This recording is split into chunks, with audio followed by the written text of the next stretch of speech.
Welcome back to Business Morning. Now, recent global statistics show that there are over 10 billion electronic devices connected to the internet. That figure is projected to balloon to over 16 billion in 2020. Now, this presents a monumental challenge to all nations. Of course, Nigeria inclusive. According to statistics from the NCC, it showed that the use of cellular phone grew phenomenally over 94% of the population and a net 167 million connections. Telecommunication holds the potential for increased network loading due to the projected implementation of e-governance in Nigeria and the emergence of Internet of Things on the horizon, as well as the anticipated emergence of the integration of all wireless mobile communications ecosystems. We've now been joined by a telecoms expert, Mr. Abiodun Ajiboye, as he discusses the Nigerian telecom sector with us on the program. Good morning. Yeah, good morning, my sister. And thank you for coming. Thank you. It's been a while we've had you here. Yes. I'm sure a lot of things have happened between then and now. I just wanted to assess the sector, the telecom sector. Well, quite frankly, the year 2015 was a silent year for the telecom sector. Predominantly because of elections, and that year was predominantly government adjusted everybody's program for that particular year, 2015.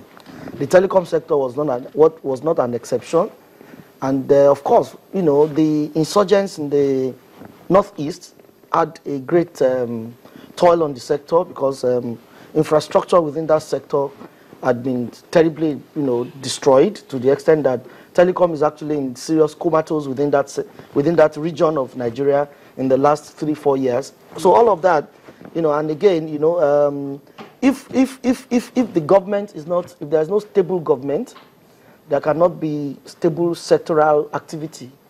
Therefore, because government, like I said, in 2015 was not yet stabilized, it affected the industry considerably. But again, 2015 witnessed two key factors in the telecom sector: the change in the leadership of the NCC with the advent of Professor Dambata, a very fantastic, personality to run the telecom, regulator this year, and of course Natcoms. Nitel was sold, and a company called Natcoms bought Nitel. And they are going to actually imbue a lot of activity and a lot of boisterous inclusion into the sector this year. So this year will be a wonderful. I mean, last year it witnessed last year, but this year will be the activities will unfold, and we are going to experience a very active telecom sector this 2016. Okay, before we go into regulatory issues, let's take a look at the number of subscribers we have. Some of the information we're getting is putting the number at 167 million subscribers. If you look at that compared to the number of mobile network providers that we have, how have they been able to provide good quality of service for Nigerians? Well, I must tell you frankly, which is what I'm known for, they have not been providing good service, quality of service to Nigerians. They know, we know, the market knows, the regulator knows, the operator knows, the government knows. Even till this morning, you can't get any number on first dial. It's a matter of continue. And the basic reason for that is a regulatory lapse. I will say it frankly. If you are coming into a sector as an operator, there is a expected minimal level of investment you are supposed to bring into the sector. If you do not meet that investment limit, the regulator should check you and make you, meet certain limits before you can operate. 1. 2, if other factors apart from, investment, their equipment are vandalized on regular basis. There's issue of multiple taxation. Those are issues that affect the industry and eventually will affect quality of service. Now, of course, there are prices. Operators' prices are regulated. You cannot jump and say, this is how much I want to charge for my service. Meanwhile, their costs are increasing on a daily basis because of the environment, because of so many factors in the environment, such as, like I said, such as the inflation rate of the environment, imbalance in foreign exchange regulations, and so much, and so on and so forth. So you can understand that the circumstance in the telecom sector is push and pull. You understand? So for the operator, they are not finding it easy. The regulator has to step up a lot of things for the operators to operate, maximally. So it's a situation on the balance, and we need to actually find the balance. Let's talk about the issue of foreign exchange, which you've just rightly mentioned, and we all know what the value of the naira is to major international currencies. How do you think operators in this sector have been able to handle the volatility in the forex market? To be honest with you, the foreign exchange policy imbalances will be a major problem in Nigeria. It has been a major problem. It has been a major problem so far, and it will continue to be a major problem. I do not know how we can manage a situation where most of the equipment used by the telecom sector are imported. And the foreign exchange in this instance is not actually looking very interesting. So how do they continue to manage? And the prices of their product, are regulated. They cannot sell they cannot sell above a certain price, fixed. Meanwhile, their costs every day is going up because of foreign exchange. Now today, the dollar is above 300 naira. The pound is above 400 naira. So if they want to replace an equipment with that huge cost of dollar, how do they do it? So the economy is in trouble. That's just the long and short of it, and it's going to affect the telecom sector a lot more. Part of the reasons why there could be bad quality of service. Yes, because if they need to show up their quality of service by importing equipment, and they import at a high price, they cannot sell at a high price. So what happens? They keep to manage what they have. Let's go on and see how it works. The issue of regulation in the sector, I know that we have a new MSman in that sector, but if you consider where the market has been, the sector has been itself, what do you think the challenges could be for the new authority? That's a very interesting question. Optimal performance of this sector is dependent on the regulator. Of course, the regulator too depends on the government.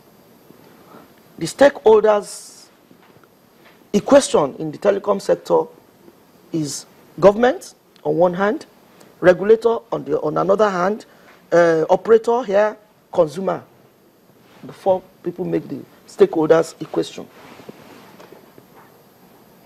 The environment, the regulatory environment will change because government has changed. The government of Jonathan, for instance, had a different attitude. The government of Muhammadu Buhari has a different attitude. This attitude will transcend into how the regulator will behave. Of course, how the regulator behaves will affect the operator and eventually the consumers. So therefore, the regulator in this instance has taken a cue from government. That's why you can hear a pronouncement of 1.4 trillion, naira fine. Apparently, that's a lot of guts. In the years past, in the recent years past, maybe about 5 years, you probably will not see that kind of pronouncement. So the regulator this time with the MSman, we have there Professor Dambata, who is a very good telecom person, coming from DBI, and all that. And, he has zero tolerance for corruption. That's the kind of man he is. We can expect a very robust, upright, and straightforward telecom sector in 2016 and regulations in 2016. Operators would have to sit up because the kind of thing that happened between regulator and MTN and fine of 1.04 trillion is such that should not have happened.